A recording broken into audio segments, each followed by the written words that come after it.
everyone, my name is Xenia, and today my guest here is Ava. Hi. Glad to have you here. Thank you for having me. Yeah, thank you for I appreciate being it. here.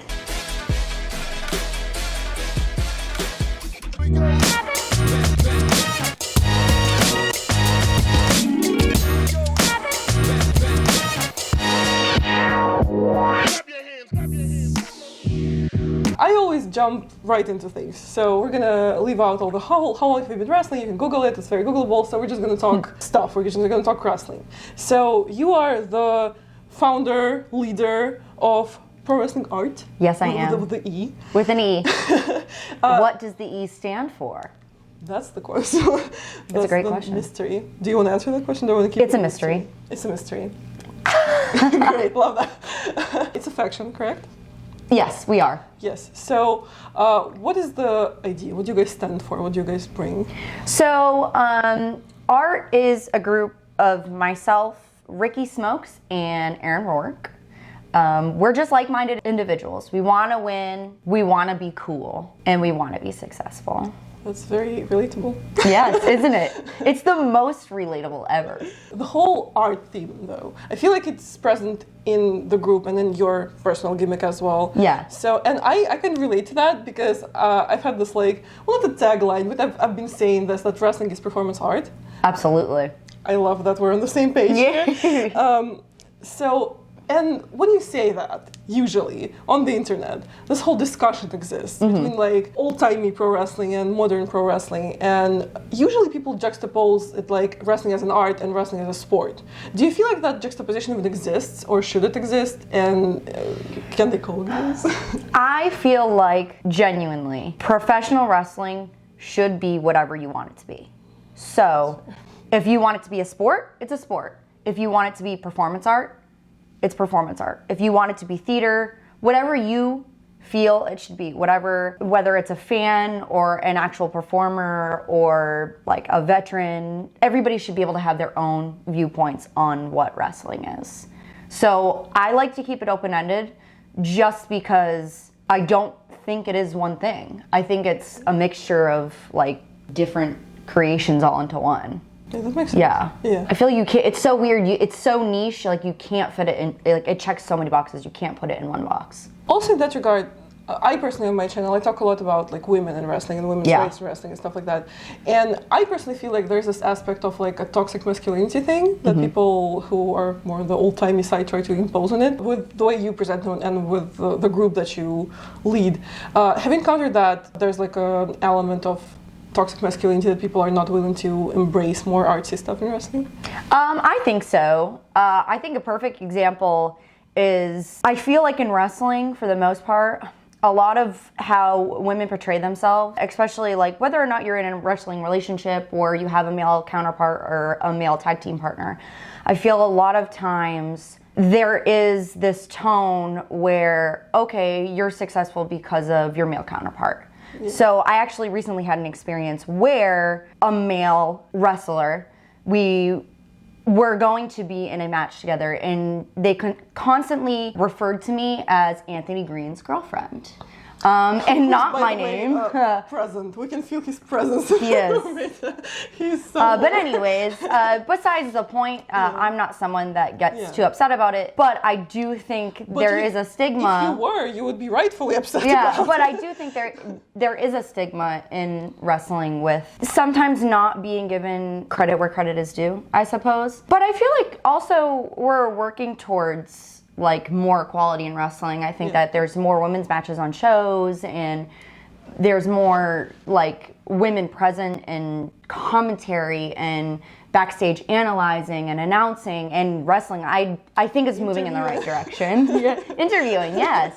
But I do see that. I do. And also, since we're talking about more women who are present on the screens and, the way that we see more diverse women as well. Yeah. But also, I feel like, especially with your gimmick, there's a fine line between having this artsy idea and being aesthetically pleasing, which you obviously are. You're very pretty.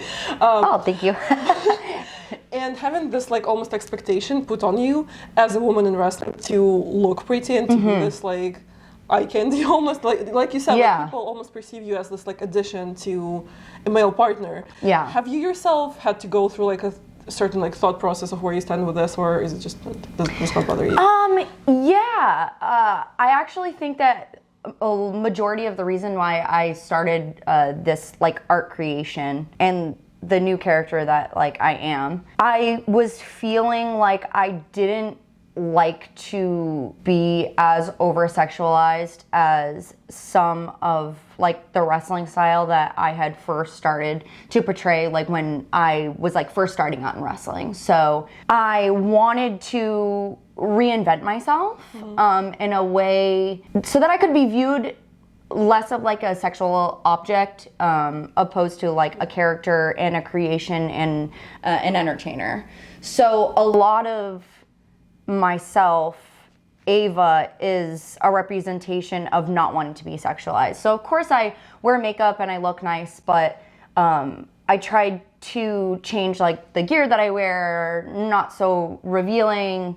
I wear long sleeves, I wear a turtleneck a lot of the time. I started wearing pants often, just so that there were less sexual undertones. Because I think I just wanted to be viewed as a wrestler and not an object, if that makes sense. Yeah, it does. Yeah. Yeah, and it's interesting that you say this. This is not a question, this is just an observation. That how like in art, it's so much easier to channel, say, like femininity without it being sexualized. Absolutely. Because like we see a lot of like classic like artworks that feature nudity or like women in different shapes and sizes and forms. Yeah. And it's so much easier for people to be like, oh, this is art, this is not something for me to sexualize. But when it's a person, for some reason, it's a harder concept to grasp. So it's very interesting how this parallel like with the art thing exists. Absolutely. Yeah, as I said, not a question, just something that came to mind. Observation. Again, keeping the conversation about gender. You've had some intergender matches in your career. Absolutely. And most recently, or is it most recently, Danhausen? I have, well, it was in July of 2021. Okay. So I would say that's pretty recent. Like, yeah, pretty recent. Like within 6 to 7 months. My time frame I'm not great with. Yeah. Knowing, I don't even know what month it is right now. We'll fact check and post, it's fine. Yes. And well, Danhausen is a pretty like big character, and he's been big, and he was signed recently and everything. But what really made me think when I saw the match was that a lot of people like to say that, oh, like wrestling for sure can accommodate for those big, unusual characters, but only if they're like sparsely sprinkled in. But you yourself are also a big character. And do you feel like it's true that like, oh, a big character only shines if they're juxtaposed to a guy in trunks, or is there space for big characters to coexist in wrestling like that?